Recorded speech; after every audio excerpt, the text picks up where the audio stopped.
नमस्कार बच्चों, आज हम कक्षा 10 की फर्स्ट फ्लाइट बुक का lesson number 4 from the diary of Anne Frank लेने जा रहे हैं। ये कहानी द्वितीय विश्व युद्ध के समय की है। ये जर्मनी में पैदा हुई बच्ची एन फ्रैंक से रिलेटेड है। द्वितीय विश्व युद्ध के समय जर्मनी में हिटलर शासक था तथा हिटलर यहूदियों का घोर विरोधी था। इसलिए जर्मनी के अंदर यहूदियों का रहना बड़ा ही दुर्भर था और यहूदी के अंदर जन्म लेना एक अभिशाप के बराबर था। एक छोटी सी बच्ची एन फ्रैंक किस प्रकार स्ट्रगल करती है उससे रिलेटेड वो अपनी एक डायरी के अंदर लिखती हैं। उसी का अंश इस लेसन के अंतर्गत लिया गया है। तो आज के टॉपिक की करते हैं शुरुआत। और सबसे पहले हम बिफोर यू रीड पढ़ लेते हैं ताकि हमें मालूम चल जाए कि इस लेसन के अंतर्गत क्या क्या आगे आने वाला है।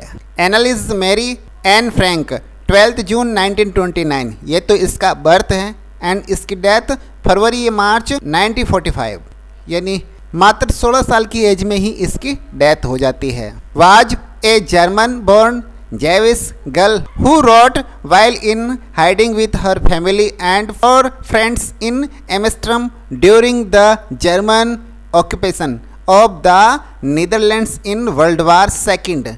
Her family had moved to Amsterdam after the Nazi's age persecution after the against the Jewish population increased. The family went into hiding in July 1942 in hidden rooms in her father Otto Frank's office building. यानी एक एनलिस Mary Anne Frank नाम की लड़की है जिसका जन्म 12 जून 1929 को होता है तथा उसकी मृत्यु 1945 के अंदर हो जाती है। जब ये 10 साल की बच्ची होती है तब विश्व के अंदर एक युद्ध छिड़ जाता है जो सेकेंड वर्ल्ड वार के रूप में जाना जाता है। ये सेकेंड वर्ल्ड वार 1 सितंबर 1939 को शुरू हुआ था। उस समय ये बच्ची लगभग 10 साल की होती है। जर्मनी से कुछ लोग नीदरलैंड की तरफ भागते हैं क्योंकि जर्मनी के अंदर यहूदियों का रहना बड़ा ही दुर्भर था और यहाँ से यहूदी रातों रात नीदरलैंड की तरफ भाग जाते हैं। इस एन फ्रैंक का परिवार और इसके 4 फ्रेंड्स एम्स्टर्डम के अंदर छुप जाते हैं। जर्मनी के अंदर नाजियों का शासन होता है और नाजी दल का जो मुख्य होता है वो कौन है? Hitler.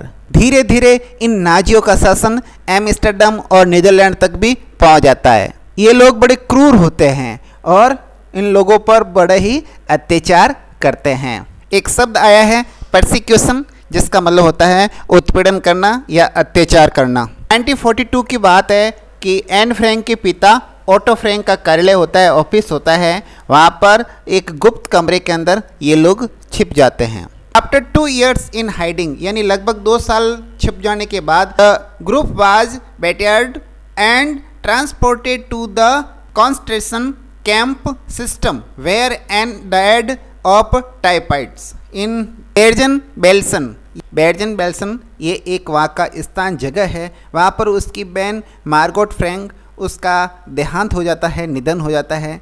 Her father Otto the only member of the group return to Amsterdam after the war ended. जब युद्ध समाप्त हो जाता है to find that her diary had been saved. अब उसको एक डायरी मिलती है जो किसकी होती है? एन फ्रैंक के द्वारा लिखी हुई होती है। Convinced that as a unique records, he took to have it published in English under the name The Diary of a Young Girl. के पिता ऑटो को उसकी एक डायरी मिलती है और डायरी के अंदर अद्वितीय लेखा जोखा होता है। बहुत सी चीज़ें ऐसी लिखी हुई होती हैं जो एक अद्वितीय और अकल्पनीय थी। और इस डायरी के अंदर उस एन फ्रैंक ने पूरी ऐतिहासिक घटनाओं को लिख दिया। यानी क्रॉनिकल्स का मतलब होता है इतिहास से संबंधित इवेंट्स यानी घटनाएं। और वह घटनाएं कौन कौन सी थी? 12 जून 1942 से लगाकर 1 अगस्त 1944 यहाँ तक उसने पूरी क्रमबद्ध यानी कालक्रम अनुसार सब चीज़ें उस डायरी के अंदर वो नोट करती रही। It was eventually translated from its original Dutch into many languages and become one of the world's most widely read books. पहले तो ये पुस्तक अपने डच जो मूल भाषा थी उसके अंदर लिखी गई और उसके बाद विश्व की अनेक भाषाओं के अंदर इसका ट्रांसलेट किया गया, अनुवाद किया गया। और इस प्रकार ये दुनिया की सबसे अधिक पढ़ी जाने वाली पुस्तक बन गई। बात यहाँ तक ही खत्म नहीं होती है, इसके आगे तक जा रही है। There have also been several films, television and theatrical production and even an opera based on the diary. और इस डायरी पर आधारित कई सारे तो फिल्म बनी है इस पे, और कई सारे टेलीविज़न पे कार्यक्रम बने हैं। उसके अलावा इसके ऊपर नाटक और धारावाहिक भी बने हैं। ये डायरी इतनी फेमस क्यों हुई? इसका भी रीज़न है कि ये diary described as the work of a mature and insightful mind. Diary के अंदर परिपक्व इतिहासकार किस प्रकार लिखता है घटनाओं को, उसी प्रकार इसके अंदर घटनाक्रम लिखा हुआ था और उसने अपनी अंतर्दृष्टि व सूझबूझ का परिचय भी दिया था। Diary provides N intimate examination of daily life under Nazi occupation. Anne Frank has become one of the most renowned and discussed of the Holocaust victim। Holocaust का मतलब होता है प्रलय, victim यानी पीड़ित। इस प्रकार इस पुस्तक के अंदर नाजियों द्वारा किए गए अत्याचारों का एक क्रमबद्ध तरीके से इसमें उल्लेख किया हुआ है। अब करते हैं लेसन की शुरुआत। Writing in a diary is a really strange experience. Frank Anne कहती हैं कि डायरी लिखना मेरे जैसी किसी भी लड़की के लिए वास्तव में एक बड़ा ही विचित्र अनुभव है। Not only because I have never written anything before but also because it seems to me that later on neither I nor anyone else will be interested in the musings of the 13-year-old school girl. इसलिए नहीं है कि मैं केवल छोटी सी लड़की हूँ या मैंने पहले कभी ऐसी पुस्तक लिखी नहीं हो, बल्कि इसलिए भी है कि मुझे ऐसा प्रतीत होता है कि बाद में न तो मैं और न कोई अन्य व्यक्ति ही एक 13 वर्षीय स्कूली छात्रा के चिंतन में रुचि लेगा। ओह वेल इट डजंट मैटर। हाँ भाई कोई बात नहीं, इससे मुझे क्या फ़र्क पड़ता है, मुझे तो अपनी डायरी लिखनी है।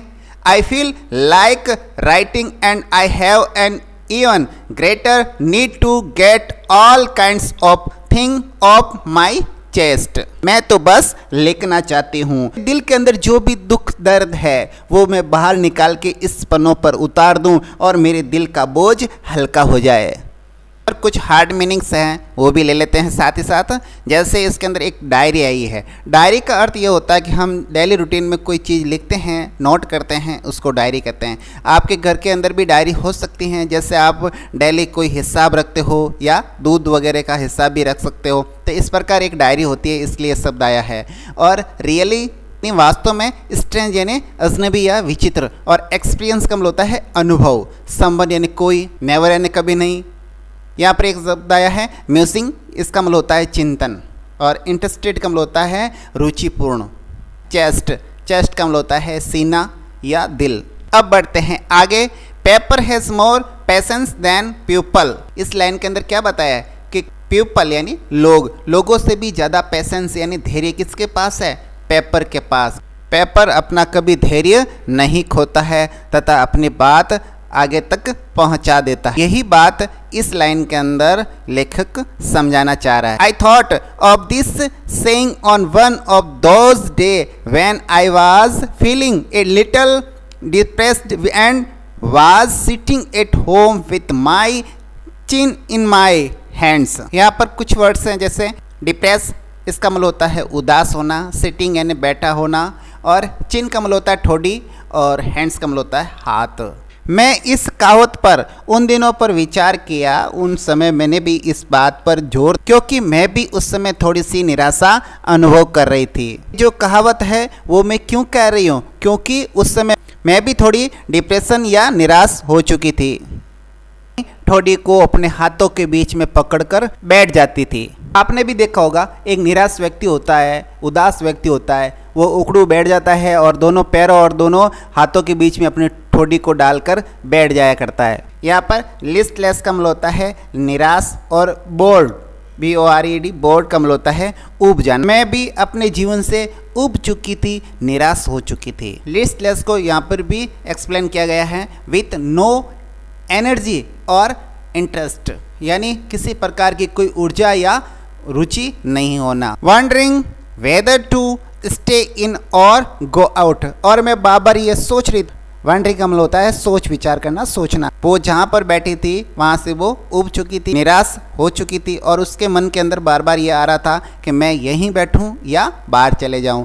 आई finally stayed where I was brooding, yes paper does have more patience, and since I am not planning to let anyone else read this stiff-backed notebook, grandly referred to as a diary, unless I should ever find a real friend, it probably won't make a bit of difference। और मैं चिंतन करते करते बस वहीं बैठ गई, वहीं रुक गई। और हाँ भाई, मैंने ये सोच लिया है कि कागज़ में अधिक धैर्य होता है, पेशेंस होता है। क्योंकि मैं इस कठोर जिल्द वाली जो नोटबुक है ना, वो उस नोटबुक में मैं डायरी को देख रही हूँ, कितने शांत भाव से ये है। इस डायरी के अंदर जो भी लिखा है वो पढ़ने देने के लिए मेरी कोई योजना नहीं थी। और जब तक मुझे कभी कोई एक सच्चा मित्र नहीं मिल जाता, संभवतः इससे थोड़ा सा भी अंतर नहीं आएगा। डिफरेंस का मतलब होता है बदलाव या अंतर, बिट का मतलब होता है थोड़ा, प्रोबेबली का मतलब होता है संभवतः, और अनलेस का मतलब होता है जब तक नहीं। और एक आया है रेफर्ड, इसका मतलब होता है संदर्भ देना, रेफर का मतलब होता है संदर्भ, और ग्रैंडली का मतलब होता है सहान, और स्टिप बैक का मतलब होता है कठोर। अब बढ़ते हैं नेक्स्ट पैरा की तरफ। Now I am back to the point that prompted me to keep a diary in the first place, I don't have a friend. अब मैं आपको उस ओर ले जाती हूँ जिसने ये डायरी को रखने के लिए मुझे क्या कर दिया, मजबूर कर दिया है। और क्यों मैं ये डायरी क्यों रखना चाहती हूँ? I don't have a friend, मेरा कोई मित्र नहीं है। Let me put it more clearly, यानी मुझे अब बिल्कुल कहने दीजिए। Since no one will believe that a 13-year-old girl is completely alone in the world, ये कोई भी विश्वास नहीं करेगा इस संसार में कि एक 13 साल की बच्ची का कोई भी इस दुनिया में मित्र नहीं है, ये कोई विश्वास नहीं करेगा। ये बच्ची अपनी डायरी के अंदर लिख रही है। एंड आई एम नॉट, और भाई मैं खुद भी नहीं विश्वास करती। I have loving parents and A 16-year-old sister, मैं अपने माता पिता और मेरे एक 16 साल की सिस्टर है उससे मैं बहुत प्यार करती हूँ। And there are about 30 people I can call friends, और लगभग 30 ऐसे पीपल है जिसको मैं अपना दोस्त कह सकती हूँ। आई हैव ए फैमिली, मेरा एक परिवार है। Loving aunts and good home, और मेरी प्यारी चाचियाँ है, और मेरा एक प्यारा सा घर है। No on the surface I seem to have everything except my one true friend. अब ये ऊपरी तौर पर तो ऐसा लगता है कि एक सच्चे मित्र के अलावा इस दुनिया में सारी चीज़ें मेरे पास अवेलेबल है, उपलब्ध है। और अगर कोई कमी है तो वो किसकी है? एक रियल फ्रेंड की, एक सच्चे मित्र की। सच्चा मित्र किससे कहते हैं? सच्चा मित्र वही है जो व्यक्ति के सुख दुख में काम आए, वक्त पे जब भी आपका कोई दुखद समय आए उस समय आपके साथ कंधे से कंधा मिलाकर चले, वही ट्रू फ्रेंड है, रियल फ्रेंड है। All I think about when I am with friends is having a good time. अगर जब मैं अपने मित्रों के साथ होती हूँ तो हमेशा मौज मस्ती के बारे में सोचती हूँ। I can't bring myself to talk about anything but ordinary everyday things। मैं दैनिक साधारण चीज़ों के अलावा और कुछ नहीं सोचती हूँ। We don't seem to be able to get any closer and that's the problem। अब इसने मेन जो समस्या है वो इस लाइन के अंदर बता दिया है कि उसकी मेन समस्या क्या है, उसका घनिष्ठ मित्र क्यों नहीं है। वो ये कहती हैं कि लोग मित्र होने का नाटक करते हैं, वो सिर्फ दिखावा करते हैं कि मित्र है। वो लोग केवल मित्र होने का नाटक करते हैं लेकिन वास्तव में मित्र होते नहीं हैं। बस ये बड़ी समस्या है। और आज के समय में आप जानते हो कि आपके फ्रेंड्स कैसे हैं, सब चॉकलेटी फ्रेंड है। जब तक आपके जेब में चॉकलेट है तब तक आपके फ्रेंड है, और जब आपकी जेब में चॉकलेट नहीं होगी तो आप कोई भी आपसे बात करने वाला नहीं है।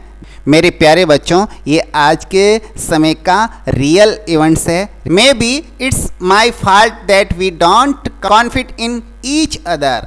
इन any case that's just how things are and unfortunately they were not liable to change. This is why I have started the diary. अब उसने कहा है, हो सकता है ये मेरा दोस्त हो, माई फॉल्ट हो, और हम एक दूसरे पर भरोसा नहीं करते हैं। बस दोस्ती के अंदर यही तो होता है, दोस्ती हमेशा भरोसे पर निर्भर करती है, और जब तक भरोसा नहीं है तो फिर कैसी दोस्ती। जो कुछ भी हो, परिस्थितियाँ ऐसी हैं, and unfortunately they are not liable to change, और ये परिस्थितियाँ बदलने वाली भी नहीं हैं। और यही कारण है कि मैंने डायरी लिखना स्टार्ट कर दिया है।